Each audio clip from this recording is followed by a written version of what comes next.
So 2022, 10th August, I and my family made that decision that we have to get into the United Kingdom.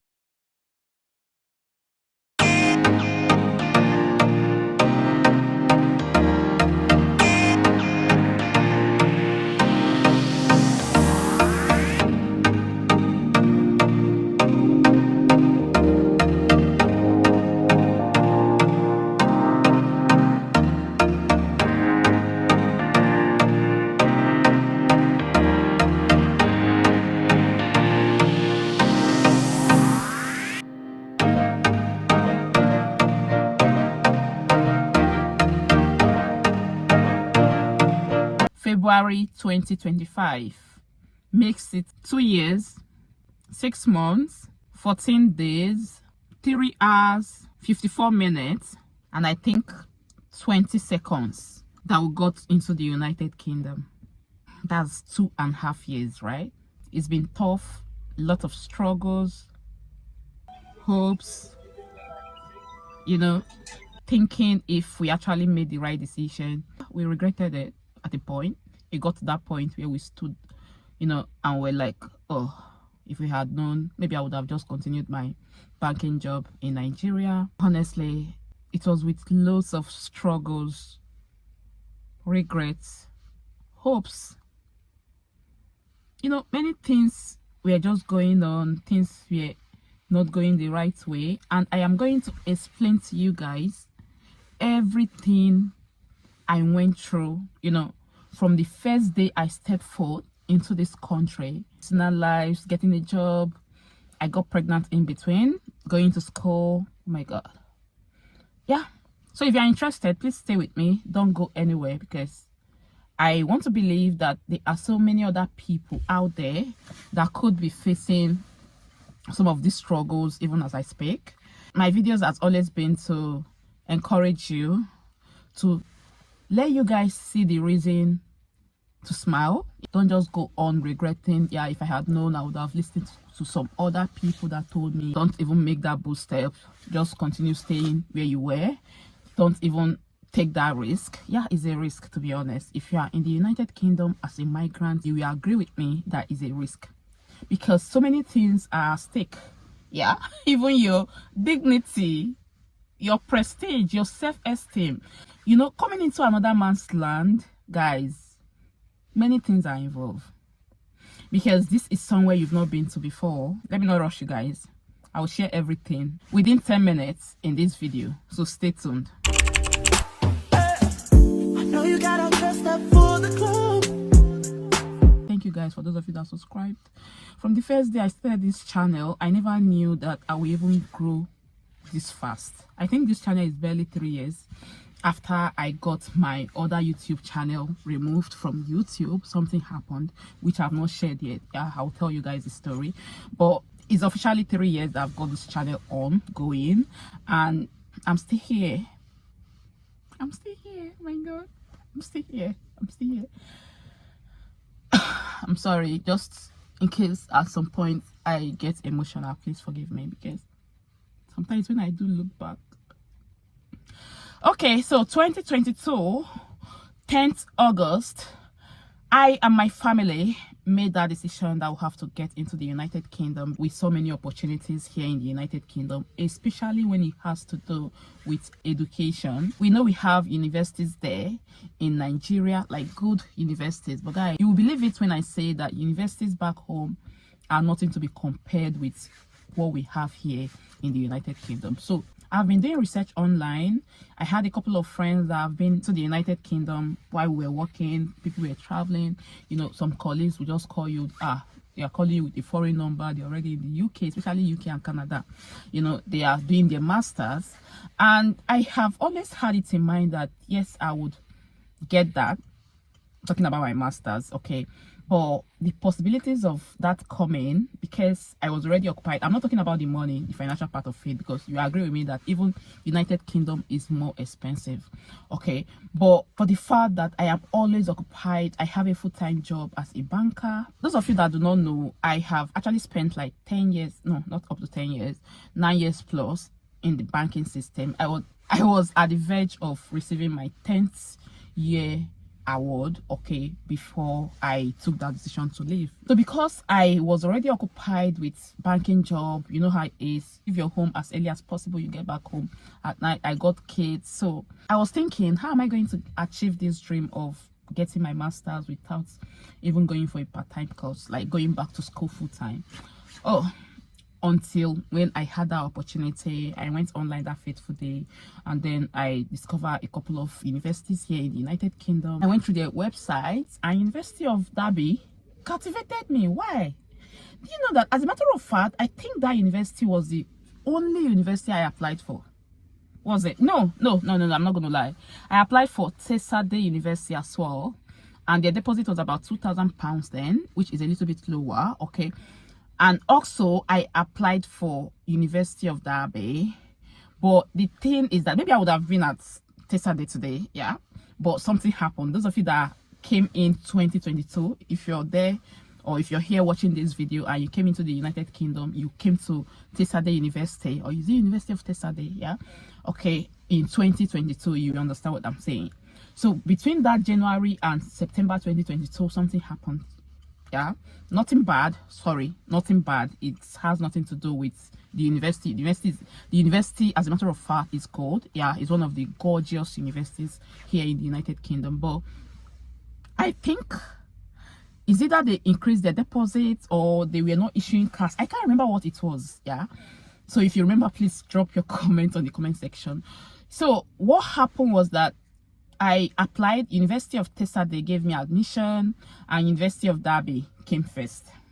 So I had already paid that 3,000 deposits, okay, through the University of Derby before I received the unconditional offer. I think conditional offer is one that comes first before unconditional offer. So I had already made the deposit to the University of Derby before the University of Teesside finally gave me admission, okay.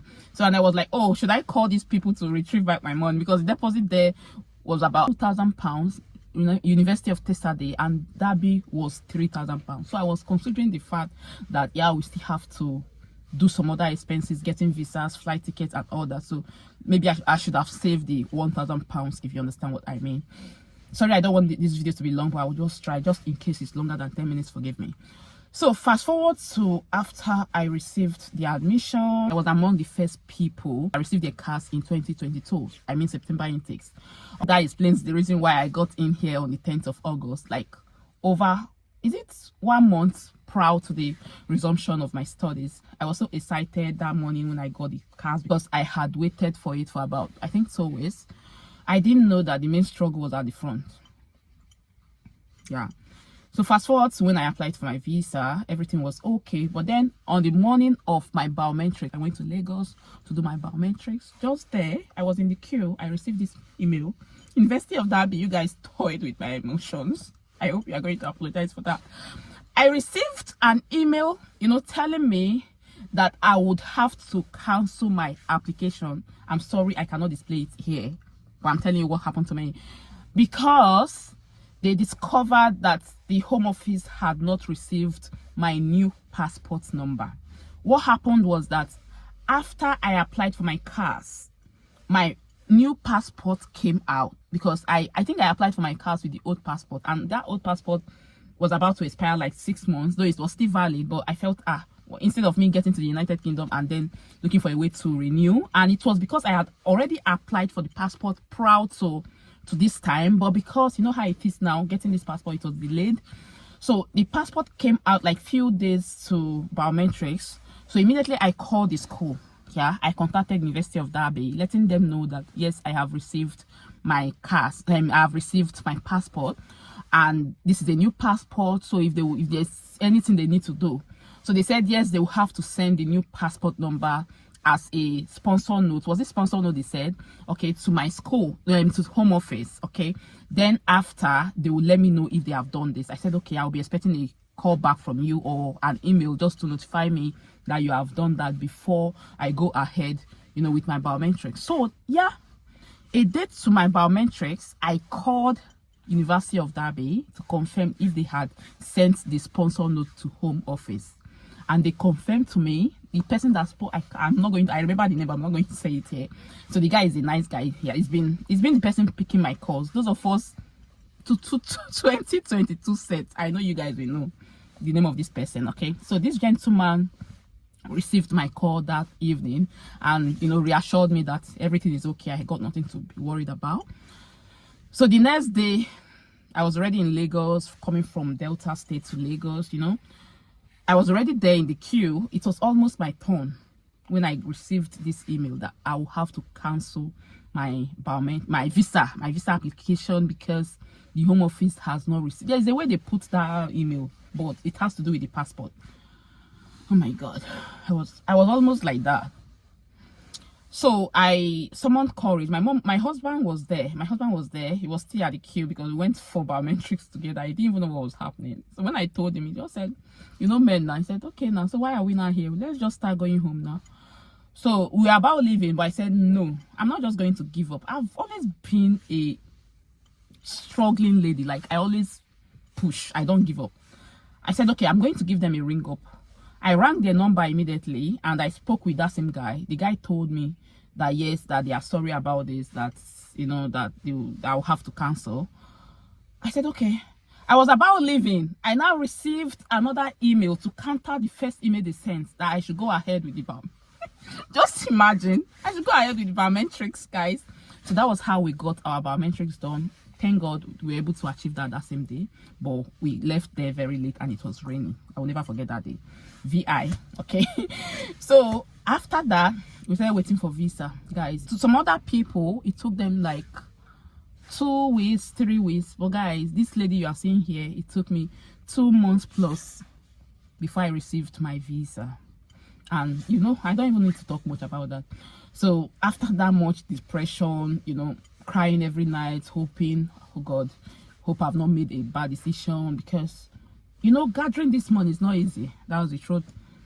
His visa came out, my husband's visa came out, and I think that was the day I did this video. Hey guys, I don't know. Let me open it. I'm trying to be calm as I can. Sorry, let me.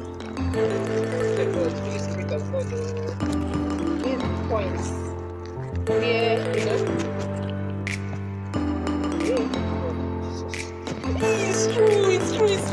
It's true.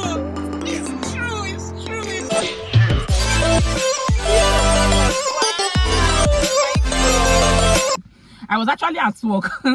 My colleagues that will be seeing this video, that day I came to work. I've always been going to work all this period. Nobody knew I was traveling.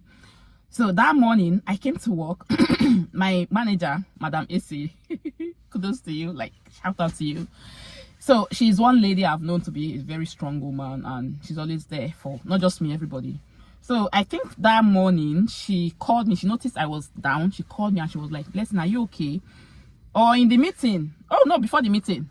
So I said, "Mama, I'm just down." She said, "Okay, I understand." So that was the day I opened up to her. I told her that yes, I've applied for a student visa in the United Kingdom to do my master's, but I am currently awaiting my visa. And you know how it is. She told me, yes, I understand, because she had been in the United Kingdom a couple of times for a visit, so she understands the process a little bit. So after that was it. I left the office, and I think 2 hours later was when we had guys 2 hours later was when we had a kind of, what do they call that meeting? I think PR, sorry, I've forgotten. I think it's been years now. We had kind of review, and I was in marketing section. I was a relationship officer, okay? So we were having a review in her office because she's our BM. So when I was there, I was with my phone. Every other thing that they were saying, I'm sorry, but it's in Onanona. I wasn't really paying attention. So she noticed it and she asked a question. I was shocked. When she called my name, I was startled. Like I said, "Ma." So she asked the question. I just managed to, to answer it with my understanding, but I was not really concentrating, to be honest, because all my hope, everything was on that visa. So when I checked my email, just there in that office was when I got that approval email, guys. Like, you know how it is, something that you've been waiting for 2 months and it just came. I'm sorry, but I couldn't control the joy. I screamed, Jesus, my visa has been approved. No, I didn't say that. I don't think I said that. Those of you that were there, I think Tony was there and other people were there. So I screamed. I was like, ah! So when I noticed, I was like, they were like, what is it? I said, nothing, I'm fine, I'm okay, thank you. So that was it. And a few days later, even the day I picked up my visa, I went from the office because I went to work. So before I now put up my resignation letter and left. Okay, so fast forward to when we finally got here, guys. It's not easy. I think that's the point that may likely get me a little bit emotional because I went through hell. Yeah, I did.